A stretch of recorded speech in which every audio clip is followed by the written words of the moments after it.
Okay.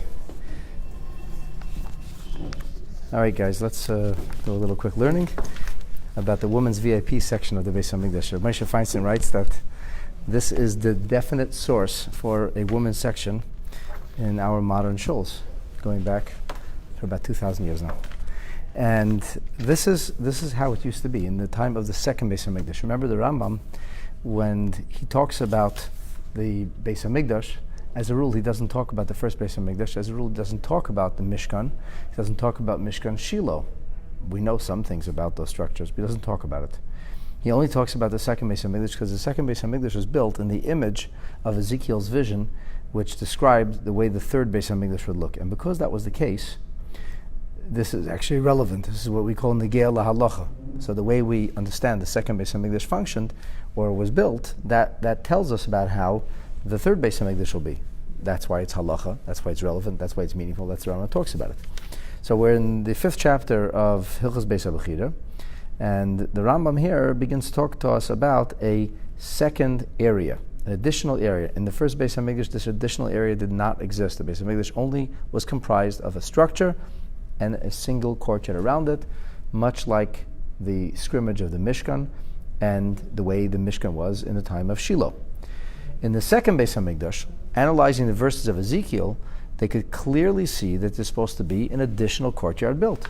And so they built that additional courtyard, and it became known as the Ezrat Nashim, quite literally the women's section. This was the female VIP section. Ulefnei HaZara, in the front of the Azara, this is on the east side. So the Kotel is on the west side, just so you have your bearings.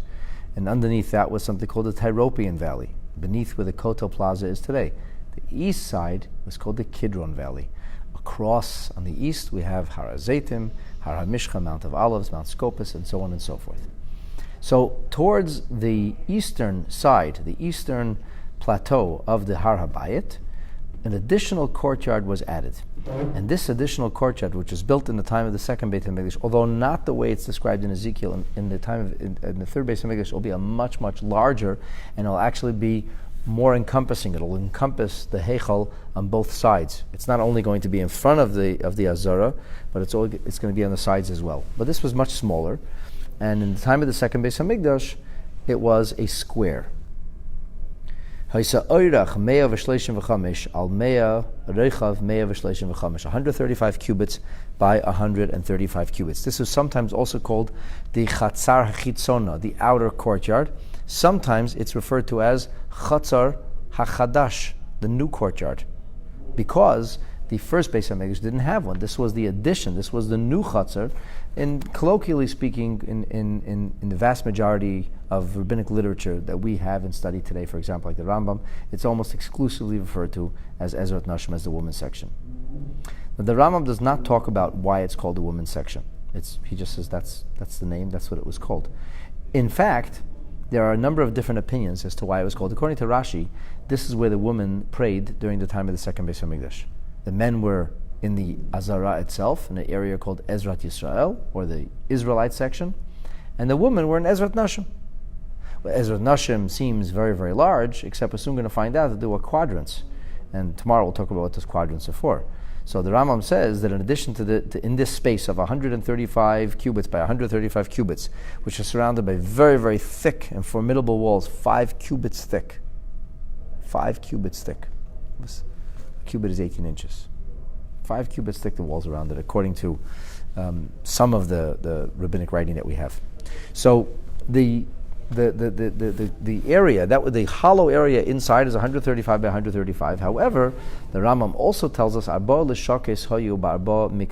there were 4 chambers kind of sequestered off on all 4 corners. All 4 corners were walled off. And the area was Arboim, Amma, 40 amat by 40 amat. There is an opinion that was 40 by 30, but according to most opinions, and the Rambam holds it was 40 by 40, a square of 40 by 40 cubits. They were not covered. And from the fact that they were not covered, this is important, as the Rambam adds here, it makes his point.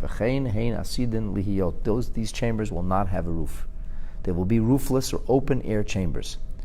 Now the Women's courtyard, according to Rashi, was the place where the women were during the time of the second Beis Hamikdash. Tosfos vehemently disputes this. He says the woman would enter into the Azara for when offerings were brought on their behalf. However, afterwards, they would separate from the men and they would pray in the area called Ezrat Nashim. So there was actually two sections that were separated by 15 steps and a significant wall in between. The men and women did not see each other as a rule. They prayed in totally different areas. Only the men's section was much higher because the Azara is raised 15 steps up. And the steps are, each one is half a cubit high.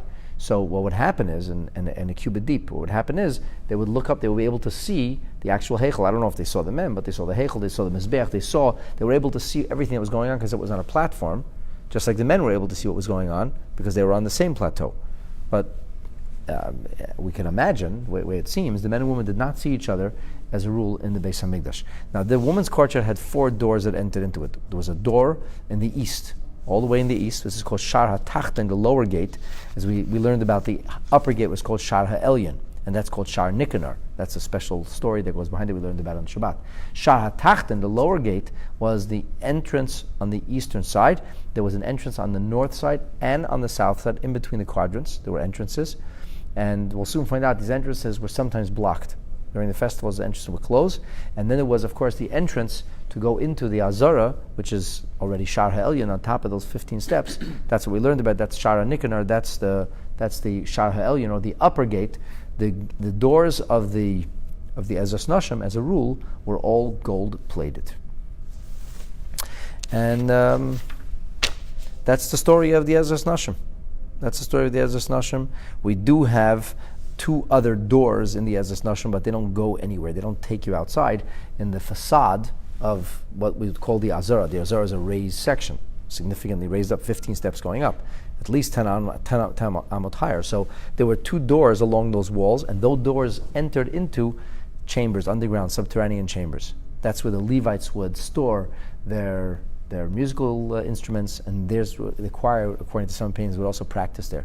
They would have like this, basement. I guess they had good acoustics in there, and that's where some of the practice would go. But that wasn't a door that entered outside. Those were doors in the Ezrat Nashim, but they entered into a chamber, an underground chamber underneath the Azara, but they were not actually an exit from which they could leave. And in the next class of Bezrat Hashem, we'll find out what did they do in these quadrants, these 4 chambers that were sequestered off, what happened. And the same chambers that were used in the time of the second Beis Hamikdash were also used in the time, will be used Bezrat Hashem, in the time of the third Beis Hamikdash, but they'll be larger. And the whole area of Ezrat Nashim is going to be larger, and that's a little snippet about the women's courtyard of the second and Bezrat Hashem, the third Beis Hamikdash. May it be rebuilt speedily and in our days. Amen. You got to press that blue button so we can say goodbye.